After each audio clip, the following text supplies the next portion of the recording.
Eu costumo dizer que uma unidade pode ter, obviamente, todo o conforto que é importante para aquilo que é a classificação de um hotel 5 estrelas, mas para mim o luxo tem simplesmente a ver com a qualidade do serviço que nós conseguimos prestar aos clientes e a forma como nós conseguimos tratar bem os nossos hóspedes. Kind of when people arrive here, they say, "What? There's no water in my room. I have to go fetch my water with this beautiful pitcher." Now already that kind of sets them off, and that's what we want.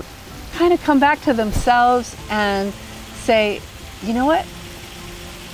I'm just enough. Just me being here is enough.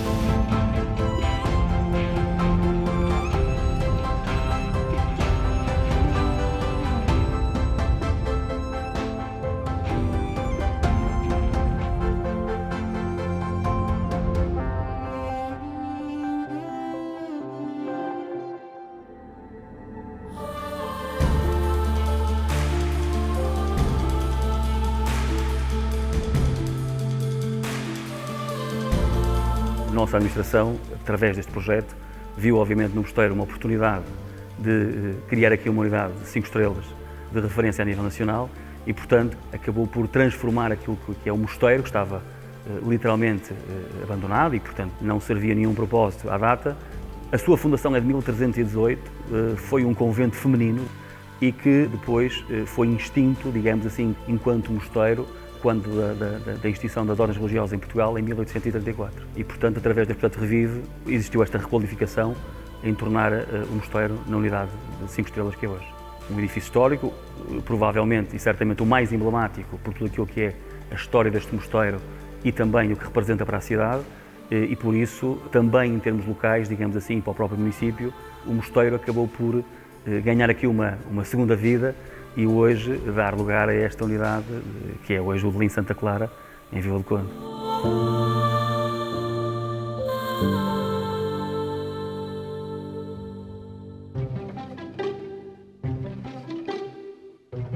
O projeto de requalificação, que envolveu o arquiteto Carvalho Araújo e o ateliê de decoração, os Vilaças, mas efetivamente foi um trabalho muito exigente, porque efetivamente houve esse cuidado sempre desde o primeiro dia, de manter a traça de um edifício que por si só respira toda a história que tem em torno daquilo que é o mosteiro e as características que tem dentro da sua construção, mas efetivamente depois aquele trabalho que todos sabemos que existe e que é necessário de o reconverter com o conforto necessário naquilo que eram e que são as exigências de um hotel 5 estrelas.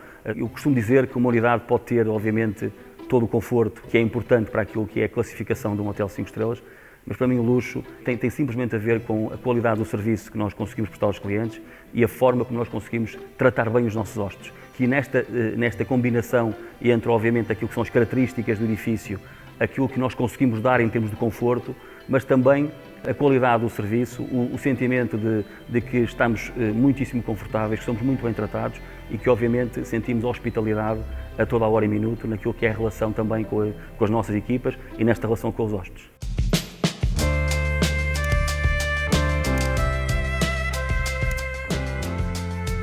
Eu acho que esta combinação hoje em dia das preocupações ambientais, das preocupações com o planeta e aquilo que é, nomeadamente, a relação com o consumo energético, com o consumo das mais diversas energias que possam existir, mas também fazê-lo de uma forma responsável e, obviamente, que naquilo que são as práticas do dia-a-dia de um hotel, os hóspedes possam sentir que efetivamente há uma relação de cuidado permanente com estas questões. Todos os materiais que compõem, por exemplo, aquilo que é oferta dentro do quarto, desde o lápis, o papel que temos, os amenities que pensamos no sentido de serem produtos naturais e o mais ecológicos possível, a forma como nós tratamos também a reciclagem dentro do próprio hotel, mas simultaneamente nós tentamos que isso seja um hábito criado também entre os colaboradores, naquilo que é a relação, por exemplo, com as cozinhas, com o desperdício e também com, por exemplo, o facto de privilegiarmos muito a utilização de produtos sazonais, produtos da terra, que sejam produzidos localmente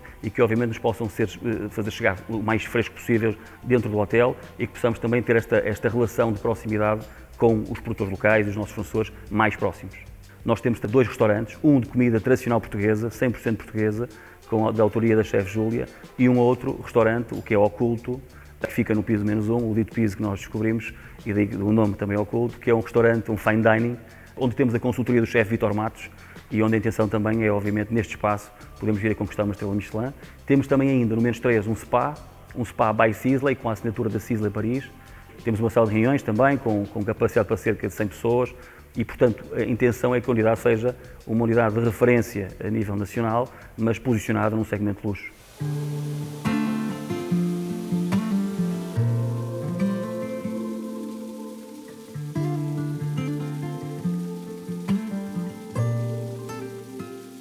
I've been in the well-being business for over 35 years, my husband in finance and also in well-being in his later career.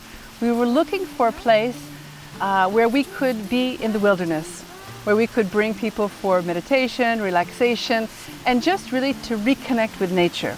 So in 2015, my husband said, we're going to go to Portugal. So I said, okay, I Google Maps, land to buy in Portugal, and in 20 minutes I found this land.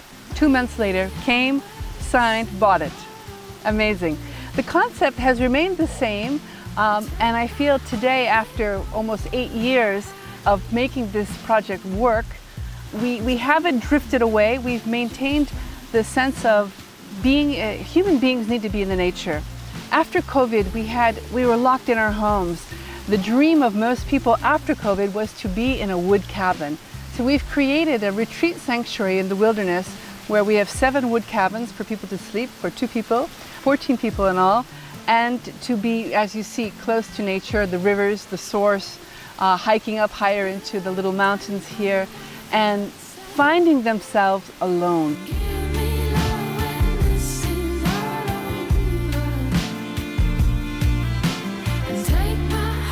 The idea of sustainability is the base foundation of our project.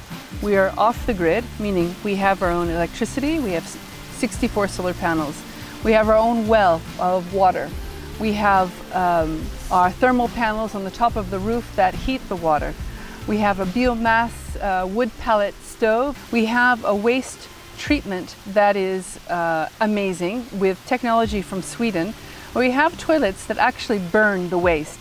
And that contributes to the whole idea of kind of when people arrive here, they say, what?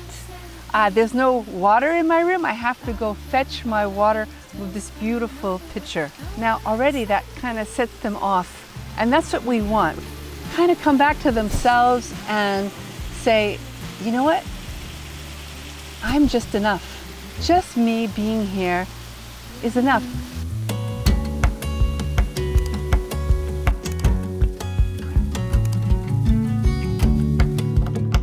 The idea of being mindful, being in our bodies, feeling, knowing, looking, touching, is how we actually feel better about ourselves.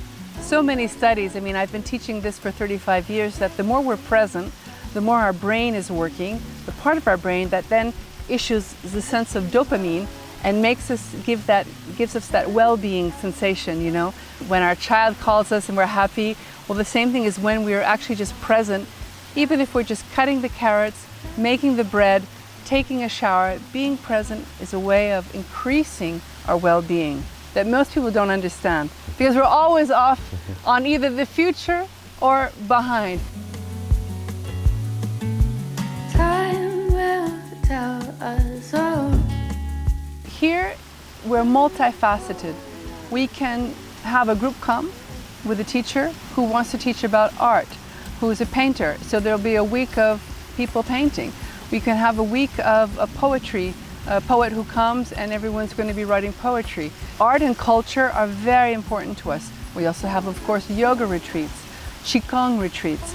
So there's a whole offer for B2C of coming here and learning or experiencing a passion, whether it's writing, painting, singing, yoga, meditation, whatever. And then we have the B2B offer for companies to come and work together to collaborate on ecological and sustainable projects that they might be doing. We can only change the ecological situation, the dire ecological situation, is if we all become aware. So this is just my and my husband's contribution to help people to become more aware of keeping this earth in good shape.